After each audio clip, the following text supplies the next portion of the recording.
જય શ્રી સ્વામિનારાયણ.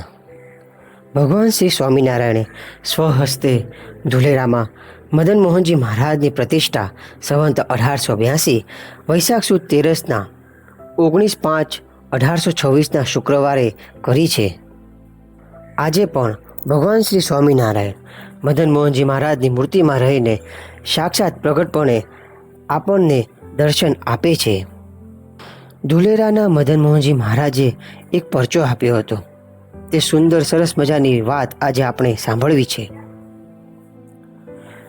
70-80 વર્ષ પહેલાંની વાત છે.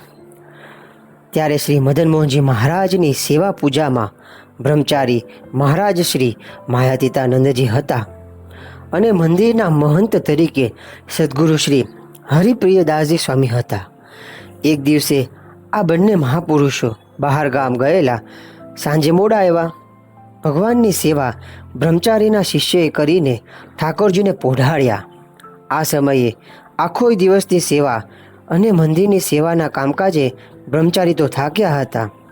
શિયાળાનો સમય હતો અને પોતાના આસને ઓઢીને સૂઈ ગયા હતા. રાત્રિના 12 વાગ્યા. શ્રી મદન મોહનજી મહારાજે બ્રહ્મચારીને જગાડ્યા.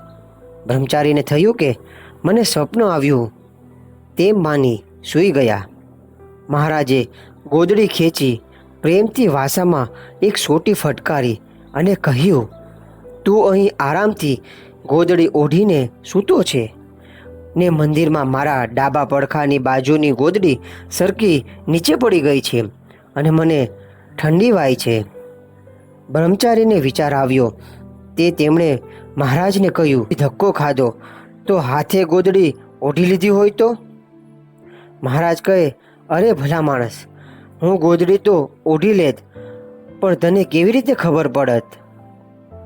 પછી તો બ્રહ્મચારીએ તુરત જ મહંત શ્રી હરિસ્વરૂપ સ્વામીને જગાડ્યા અને બધી જ વાત કરી. મહંત સ્વામીએ કહ્યું, આપણે 2 જણા મંદિર રાત્રે 12 વાગ્યે ખોલીએ તો અન્ય લોકોને શંકા કુશંકા થાય. તેથી બધા સંતોને જગાડ્યા અને બધી વાત કરી અને સોટી મારી હતી તે તેની સોળ ઉપસી હતી એ પણ સૌને બતાવી.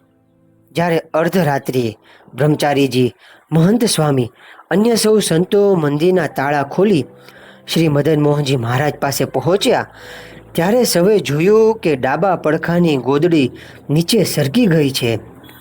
પછી તો ફરીને મહારાજને ગોદડી ઓઢાડી સૌ શયન માટે ગયા. આવી રીતે શ્રીજી મહારાજે એ રાત્રે પ્રગટ પરચો પૂરીને સૌને પોતાનો પરિપૂર્ણ નિશ્ચય કરાવ્યો. એવા ધોલેરામાં બિરાજમાન મદન મોહનજી મહારાજના દર્શન જીવનમાં એકવાર જરૂર કરવા. ભગવાન શ્રી સ્વામિનારાયણે સ્વહસ્તે 9 મંદિર બનાવ્યા છે. તેના દર્શન જીવનમાં એકવાર તો જરૂર કરવા. ભગવાન મૂર્તિ દ્વારે સાક્ષાત અત્યારે આ પૃથ્વી પર બિરાજમાન છે અને પ્રગટપણે જ રહ્યા છે. પ્રગટ ભગવાન માનીને જ તેમને પૂજવા અને તેમની સાથે દર્શન કરતી વખતે જાણે વાતો કરતા હોઈએ આપણે, તેવી રીતે મનમાં તેમની સાથે વાતો કરવી. જય શ્રી સ્વામિનારાયણ.